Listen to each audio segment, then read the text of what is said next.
Hello friends, welcome to the session on PHP programming. In this session, we'll be discussing about loop structures in the PHP programming language.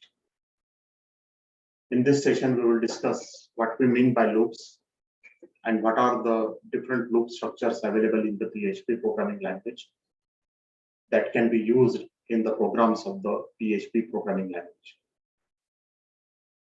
Friends, as you know that you are viewing this session on my YouTube channel, and you can subscribe to the channel so that you can watch many other videos on the various topics of the subjects of electronics and computer science. So let us start the session with the question what we mean by loop structures in the PHP programming language. Friends, you will find that whenever we write any code in the PHP program, then that normal PHP code is being executed sequentially. That is, the statements are executed in sequence such that the first statement is executed first, the second statement is executed second, and in this way, all the statements are executed. But many times we need to change this flow of execution based on certain decision. And many times in the programming, we want certain part of the program to be executed repeatedly. So that part of the program which we want to execute repeatedly, that is being called as a loop. So the nested statements, such statements are being called as the nested statements. And these nested statements in the PHP are called as the loop. So there are different loop structures available in the PHP. The first one is the while loop or while statement. The second one is the do while statement. And the third one is the for statement. So these are the three very popular loop structures in the PHP: while, do while, and for. As far as the while statement is concerned, you will find that this statement is used to execute the nested statement repeatedly as long as the while expression is true. So whenever the while expression becomes false or it will return a false value, then only the loop will be terminated. Otherwise, the repeated execution of the loop will be continued. And if the first evaluation of the while expression is false, then the while loop will not be executed at all. So we can write the syntax for the while loop. And the syntax for the while loop is like this. Initially, you have to write this keyword while followed by some expression or condition. And then in the curly brackets, you can write the number of statements which are separated by the semicolon. So initially this condition is being tested, and if it is true, then this block of statements will be executed. If this condition is false, then the loop will be terminated and the control will be transferred to the next statement.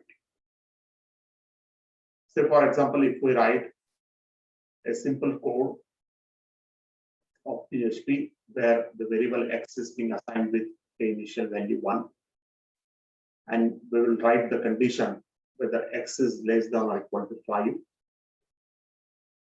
and if it is true, initially it will be true because the value of x is equal to 1, then we will display the message the number is and the value of x, then we will increment the value of x, and this loop will go on continuously as long as x is less than or equal to 5. So when you execute this code in proper PHP environment, then you will find that the output of the code will be the number is 1, the number is 2, the number is 3, the number is 4, and the number is 5. So 5 times this loop will be executed. Another statement that is being frequently used in the PHP is the do while statement. In the do while statement, the condition is being tested at the end of each iteration in the loop. So we can say that the loop will be executed at least once in the do while loop. While the same is the not case for the while loop. So as far as the syntax of the do while loop is concerned, one can easily observe that the syntax is the keyword do. Then in the curly bracket, we write the block of the statements. And then we write while keyword. And then in the bracket, we write condition, followed by semicolon. So here we are not testing the condition at initial stage. Therefore, this loop will be executed at least once, and then the condition will be tested. And if the condition is false, then the control will be transferred to outside the loop. But if the condition is true, then again, this block of statement will be repeatedly executed.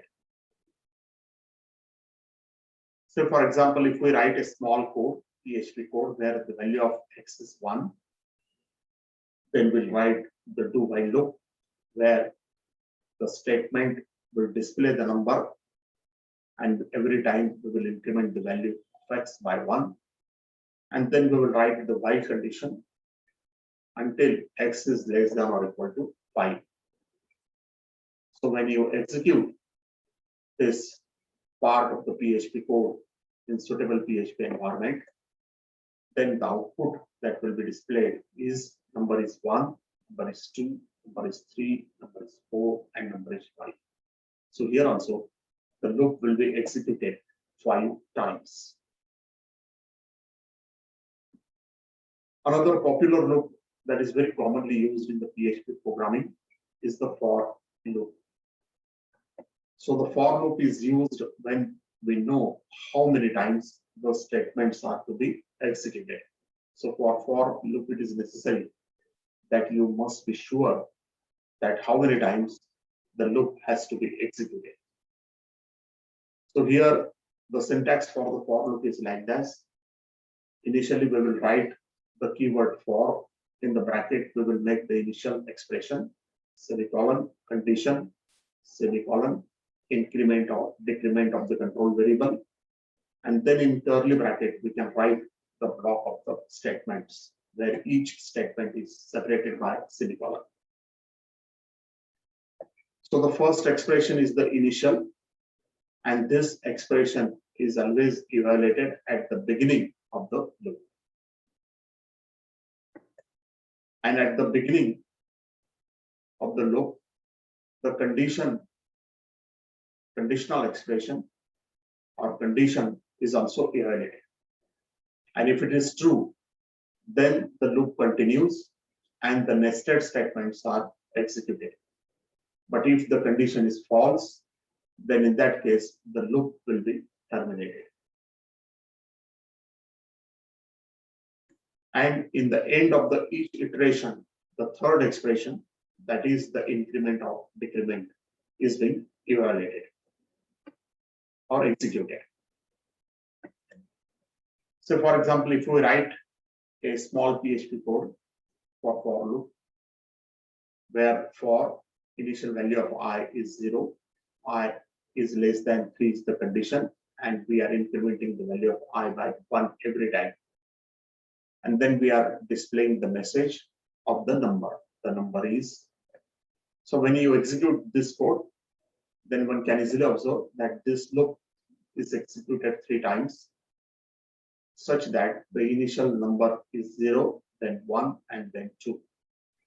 So as soon as I becomes equal to 3, then the condition will return a false value, and therefore the loop will be terminated.